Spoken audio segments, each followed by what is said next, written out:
صحیح مسلم حدیث ہے جو سورہ کاف کی پہلی 10 آیات حفظ کر لے گا دجال کے فتنے سے بچ جائے گا. تو کبھی اس پہ غور کریں کہ دجال کے فتنے کا اس سے کیا تعلق ہے. اس لیے کہ اس کی جو 10ویں آیت ہے وہ اذ ابى الفتية الى الكهف فقالوا ربنا آتنا من لدنك رحمة وهيئ لنا من امرنا رشدا. اللہ تعالیٰ نے جب کوئی کامیابی کی راہ نظر نہیں آتی تھی اصحاب الکہف کے لیے کامیابی کی راہ نکال دی, تو دجال کے فتنے کے خلاف بھی جس کو یہ 10 آیات یاد ہوگی اس کے لیے بھی کامیابی کی راہ نکل جائے گی. تو یہ یاد اسی کو ہوں گی جو روزانہ پڑھے سے وقتاً فوقتاً پڑھتے ہیں, خود بہت زبانی یاد ہوتی ہے. اسی طریقے سے صحیح حدیث ہے المستدرک الحاکم میں جو جمعے والے دن سورۃ الکہف کی تلاوت کر لے اگلے جمعے تک اس کے لیے ایک نور اللہ تعالیٰ کی طرف سے مقرر ہو جائے گا.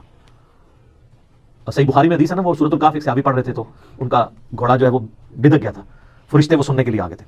تو سورۃ الکہف کے فضائل اپنی جگہ ہیں, لیکن اس کے جو مضامین میں یہ اصحاب الکہف کا پہلی 26 آیات کے اندر جو ذکر ہے وہ توحید کے علم برداروں کے لیے ایک مشعل راہ ہے کہ اگر آپ تھوڑے کیوں نہ ہوں, اگر آپ سچائی کے لیے کھڑے ہیں, ٹروتھ لور ہے, تو اللہ تعالیٰ آپ کا ہاتھ تھام دے گا. دنیا میں نہ بھی تھامے, آخرت میں ہمیشہ کی کامیابیاں تو آپ کو مقدر ہوں گی انشاءاللہ تعالیٰ.